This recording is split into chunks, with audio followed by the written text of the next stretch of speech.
Thank you very much. I appreciate the invitation to come to Denver. Great conference, already becoming one of the best at this short time frame. So when and why I use atherectomy?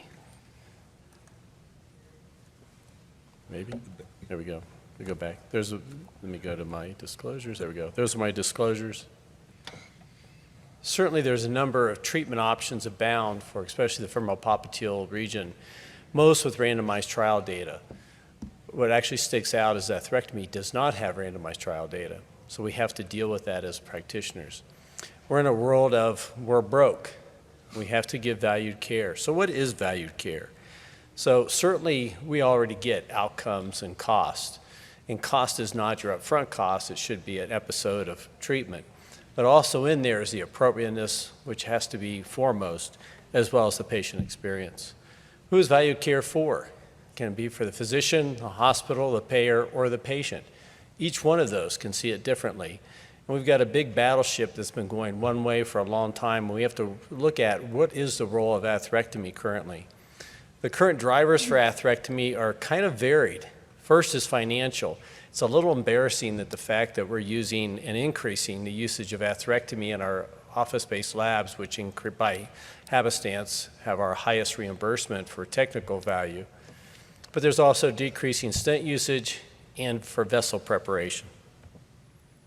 Certainly vessel prep is important. We certainly need to get, the basic fact that we have to increase our MLD to decrease our restenosis rates is important. We just have to define that benefit, which we have not done so far, but it is currently the only reimbursed vessel prep device. The potential uses, as you've seen from the experts on the panel, common femoral artery disease, osteal, focal SFA disease, because those have been excluded for almost every trial we've ever done. Calcification, long SFA disease, small diameter SFAs, in-stent restenosis, the popliteal region, as well as venous grafts and tibials. Certainly we have limitations to the drug-based devices that we're utilizing. Calcium is a barrier and does decrease our restenosis. If you look at our longer lesion length, we also don't want to do full metal jackets. We recently published on the drug-coated stents for full metal jackets, and though it's better than bare metal stents, it still leaves a lot to be desired. There are, again, known limitations to drug-coated balloons and calcification, as well as over time. One thing I want you to realize is on the right hand of that screen is even though it's significant clinically and statistically at 4 and 5 years, your big benefit of drug-based balloons is in that first 3 years. Drug-coated stents, however, you actually see that going apart, not closer together. But what atherectomy may do is allow us to affect that. But we have to prove that. We can't just sit up here and talk about it. There's tons of registry data, but there's minimal randomized data sets for atherectomy. Certainly one of the bigger ones is the definitive LE for excisional atherectomy, which had reasonable 12-month patency rates. But if you look at the lesion lengths, these are still pretty short, and these aren't that great of results. They're okay, but they're not great. If you look at current atherectomy and drug-coated balloon data, there is one randomized trial, which everybody shows you, and I'm going to show you look at in a little different perspective. And there's 2 registries, but look at the numbers, 30 and 21.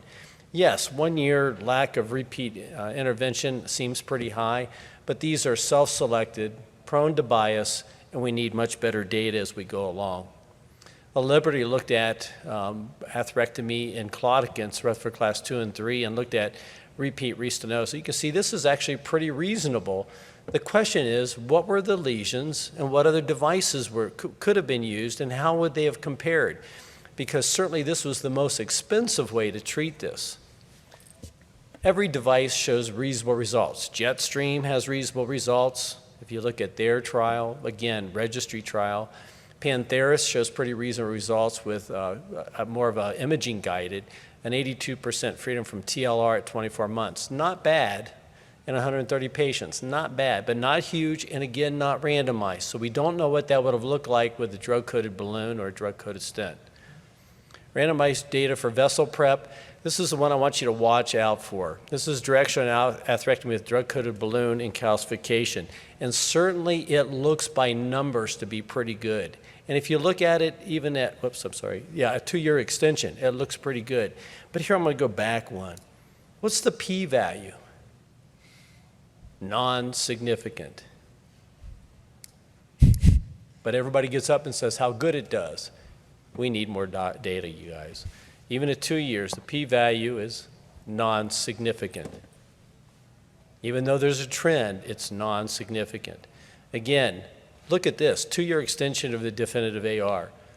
83% versus 55%, 28% difference. But these are 2 small trials, so the p-value was non-significant. We have to be scientists as well as physicians. So there are reasons to use atherectomy, that maybe you need to increase your MLD. You want to not put a stent there. But we as physicians have to demand better data, and I'll show you why. Now, this is one single center retrospective data that people can throw up. It's 114 patients. Again, it's retrospective, single center, very biased, and it looks pretty good. Angio-only restenosis was 51%, where if you did IVUS guided and got less than 30%, 17.9% with a p-value. But again, single center, retrospective, how are the patients chosen? How did they decide to use what technology? So you cannot hang your hat on these things. Even laser atherectomy and drug-coated balloon, again, small data set, 110, 112, retrospective, so it's biased, and it's small numbers. It looks pretty good, but we have to show better. Why? This was the premature death of coronary directional atherectomy and circulation way back for, everybody remember the name BOAT? Everybody was doing atherectomy. Everybody was convinced it was doing so much better in our coronaries. And look at this, the residual diameter, these look great, 15% versus 28%. That looked really good. That's what everybody was hanging their hats on. And there are a lot of registry data that looked really, really good.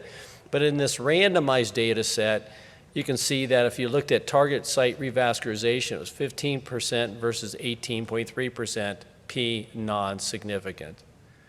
So in summary, we have to optimize patient care for the patient. It has to occur, you guys. There are different drivers for the use of atherectomy in the US. Most randomized atherectomy data is more randomized data for atherectomy is needed for further refinement of clinical benefit. We have to be more cost effective. We have to define which procedure for which lesion. Until then, you got to do what my old cardiology director told me. Only got randomized trial data for about 25 or 30% of what we do. The rest is art. Better to be a good artist than to use randomized data. Thank you very much.